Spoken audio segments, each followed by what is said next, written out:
سرخط خبرها. بنبست در مذاکرات امریکا و امارت اسلامی. نیویورک تایمز گفته که امارت اسلامی خواستار آزادی آخرین زندانی خود است. پایان سفر معاون دبیرکل سازمان ملل در امور سیاسی و صلح به افغانستان. او در این سفر با مقام‌های امارت اسلامی، زنان افغان و کارمندان زن در سازمان ملل دیدار کرده است. رسمی تعامل تا زمینه برابر شي، امارت اسلامی ته پکار ده. اطمینان شرکت برشنا بر رفع پرچاوی‌های برق. سخنگوی این شرکت گفت با وصل شدن برق وارداتی از ازبکستان مشکل پرچاوی برطرف خواهد شد. سالنګ په برخه کې پایه چپه شوې ده، هلته برق قطع شوی ده.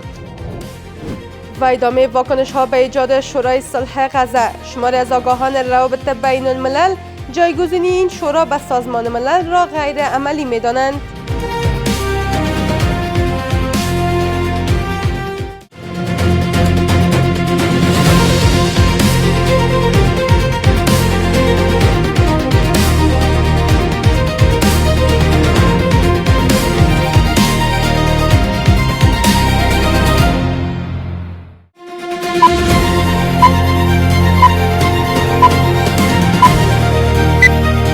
سلام و وقت شما بخیر. به مجموعه خبر این ساعت از میز خبر خوش آمدید. امروز دوشنبه 6 دلو 1404 هجری خورشیدی است که برابر میشد با 26 جنوری 2026 میلادی. بشتوی خبرها. ذبیح‌الله مجاهد سخنگوی امارت اسلامی در گفتگو با نیویورک تایمز گفته که امارت اسلامی می‌خواهد 2 زندانی آمریکایی آزاد شوند، اما در حین حال سرنوشت زندانی امارت اسلامی در گوانتانامو نیز باید روشن شود. نیویورک تایمز به نقل از 3 منبع آمریکایی که در مذاکرات دخیل بودند گزارش داده که مذاکرات امارت اسلامی با دولت ترامپ درباره زندانیان به بنبست خورده است. سفر 3 روزه روزماری دیکارلو معاون دبیرکل سازمان ملل در امور سیاسی و صلح به افغانستان پایان یافت. سازمان ملل اعلام کرده که دیکارلو در این سفر با مقام‌های امارت اسلامی، زنان افغان و کارمندان زن در سازمان ملل دیدار کرده است. گزارش از اناهیتا اندر. پایان سفر 3 روزه روزماری دیکارلو معاون دبیرکل سازمان ملل متحد در امور سیاسی و صلح به افغانستان. سازمان ملل متحد در خبرنامه گفته که خانم دیکارلو در جریان این سفر با مقام‌های امارت اسلامی افغانستان، اعضای جامعه دیپلماتیک، زنان افغان، نمایندگان جامعه مدنی و کارمندان زن سازمان ملل دیدار کرده است. به گفته سازمان ملل، او در این دیدارها بر ضرورت رسیدگی به تعهدات بین المللی برای ادغام مجدد افغانستان در جامعه جهانی تاکید کرده و دو طرف توافق نمودند که تأمل‌ها در این زمینه ادامه یابد. همچنین معاون دبیرکل سازمان ملل بر اهمیت انتقال بدون مانع کمک‌های بشردوستانه از مرزها و گذرگاه‌ها تاکید کرده و خواستار همکاری‌های مقام‌های امارت اسلامی در این راستا شده است. توجه د نړیوالې ادارې افغانستان جغرافیات او افغانانو ته په داسې یو سختو شرایطو کې دا د خیر خالی نه بولم او دا زه ویلی سم د دغه چانس نه باید د امارت اسلامي مشران باید یو د افغانستان د ولس او د ښه بقا او د بسیا دپاره د اقتصادي کومکونو د راجذبولو دپاره باید خاصه توجه وکړي. با باور برخی آگاهان، سفر نمایندگان ارشد سازمان ملل متحد به افغانستان میتواند چراغ سبز در جهت گسترش تعامل رسمی با سازمان ملل و جامعه جهانی باشد. با باور آنان، امارت اسلامی در صورت نشان دادن انعطاف و مصلحت اندیشی در برخی زمینه‌ها میتواند مسیر دستیابی به اهداف سیاسی و ملی کشور را هموارتر سازد. په ټوله کې د ملل متحد د استازي راتګ افغانستان ته دا یو مثبت ګام دی، خو د دې لپاره چې د ملل متحد او نړیوالې ټولنې سره رسمي تعامل ته زمینه برابر شي، امارت اسلامي ته پکار ده چې په ځینو برخو کې انعطاف پذیري او مصلحت وکړي ترڅو خپل اصلي هدف ترلاسه کړي. په ټوله کې دغه اقدام چې افغانستان د سولې په برخه کې له نړیوالې ټولنې سره مدغم شي، اقتصادي وضعیت یې ښه شي او په مختلفو برخو کې د لاسرسی رامنځته شي، د دغې پروسې عملی تعامل یوه بڼه بلل کیږي. یعنی هدف یې د افغانستان د بشري او اقتصادي وضعیت ښه کول و، خو د سیاسي پیژندنې په ځای باندې په موضوعاتو د همکاری تمرکز ده. این در حال است که روزماری دی کارلو، معاون دبیر کل سازمان ملل متحد در امور سیاسی و صلح، در دیدار با مقامات امارت اسلامی پیرامون امنیت، ثبات، مبارزه با مواد مخدر، رفع محدودیت‌های بانکی و ادامه همکاری‌ها برای تسهیل کمک‌های بشردوستانه گفتگو کرده است. وزارت اطلاعات و فرهنگ اعلام کرده که مجوز فعالیت برخی از نهادهای حامی رسانه‌ها و خبرنگاران را پس از شکایت‌های مکرر خبرنگاران و رسانه‌ها لغو کرده است. سخنگوی وزارت در رابطه با شمار و نام این نهادها جزئیات نداده، اما بیان کرده که تنها 3 نهاد حامی رسانه‌ها را حفظ کرده و مجوز فعالیت‌های نهادهای دیگر را نیز لغو ساختند. کثرت و تعدد نهادهای حمایوی رسانه‌ای، غیر مسلکی بودن بعضی از مسئولین این نهادها نه تنهایی که مشکلات خبرنگاران در سطح کشور را حل نکرده، بلکه به حیثیت و اعتبار بین المللی از این نهادها هم صدمه رسانده بود. شرکت برشنا اعلام کرد که با وصل شدن برق وارداتی از ازبکستان مشکل پرچوی برق در کابل برطرف خواهد شد.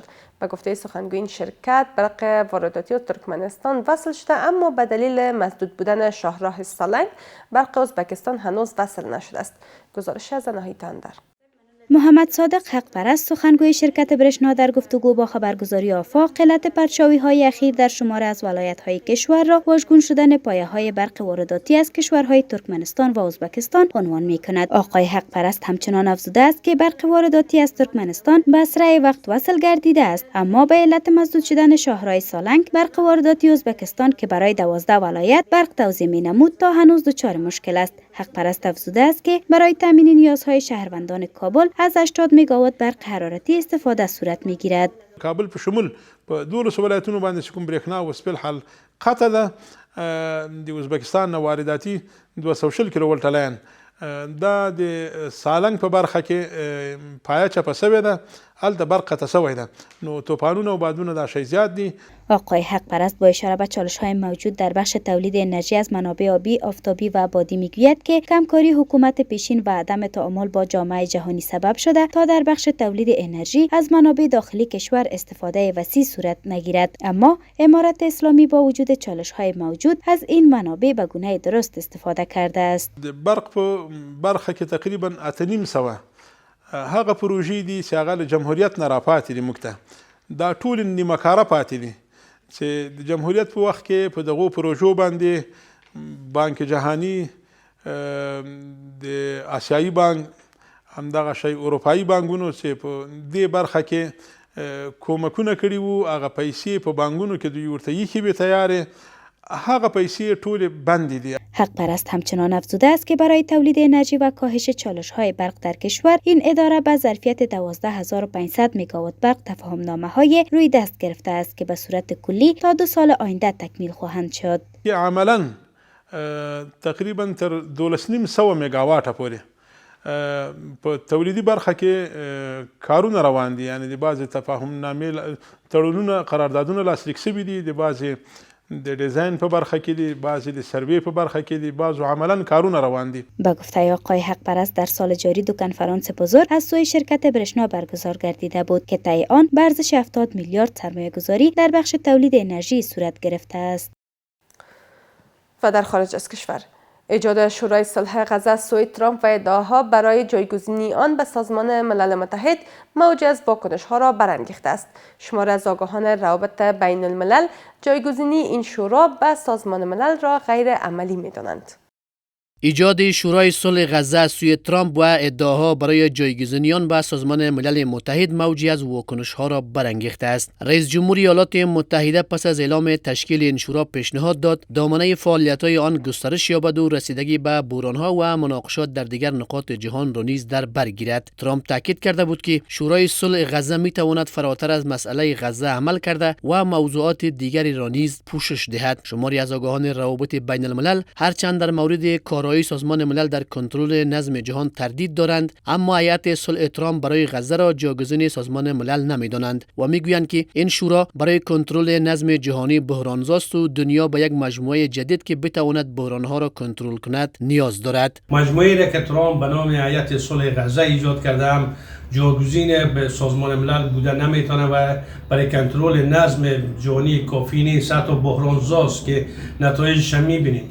اما دنیا به شدت به یک مجموعه جدیدی که بتونه نظم جهانی را و بحرانایی که فعلا در حال اوجگیری است کنترل کنه نیاز داره. شماری از کشورهای اروپایی و متحدان کلیدی ترامپ از عضویت در این شورا خودداری کردند. از جمله فرانسه اعلام کرده که در حال حاضر قصد پیوستن به این شورا را ندارد. همزمان کانادا اعلام کرده بود که اتاوا هیچ هزینه برای عضویت یا دریافت کرسی در این شورا پرداخت نخواهد کرد. حتی در درون رژیم اسرائیل نیز اجماع کامل درباره این طرح وجود ندارد. اختلاف نظر میان جناح‌های مختلف نشان می‌دهد که هیئت صلح ترامپ پیش از آن که یک راه حل جامع باشد، میدان جدید برای کشمکش‌های سیاسی و ایدئولوژیک است. کشمکش‌هایی که هزینه اصلی آن را مردم فلسطین می‌پردازند. یک کارشناس صهیونیست متخصص در امور خاورمیانه در واکنش به این طرح گفته نوار غزه یکی از مهره‌های بازی دونالد ترامپ برای پیشبرد اهداف خودش در خاورمیانه است.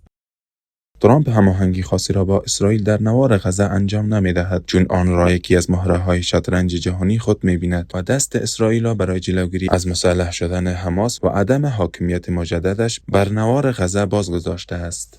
همزمان تلاش برای تشکیل یک ساختار اداری تکنوکرات در غزه بدون اتکا به فرآیندهای انتخاباتی یا اجماع ملی فلسطینی نشان دهنده الگویی است که پیشتر در نقاط دیگر جهان نیز تجربه شده است و نتوانسته که ثبات دائمی را در پی داشته باشد. در حال نگرانی از جایگزینی شورای صلح ترامپ به سازمان ملل بالا گرفته که سفیر آمریکا در اسرائیل اخیراً با رد این نگرانی‌ها اعلام کرد که شورای صلح می‌تواند به کارآمدترین سازوکارها برای حل و فصل بحران‌ها بدل شود و ادعاها درباره جایگزینی آن با سازمان ملل بی اساس است. سپاسگزاری میکنم از همراهی شما تا این دم. به همین ترتیب رسیدیم به پایان مجموعه خبری این ساعت از میز خبر. تا دیدار بعد، خدا نگهدار.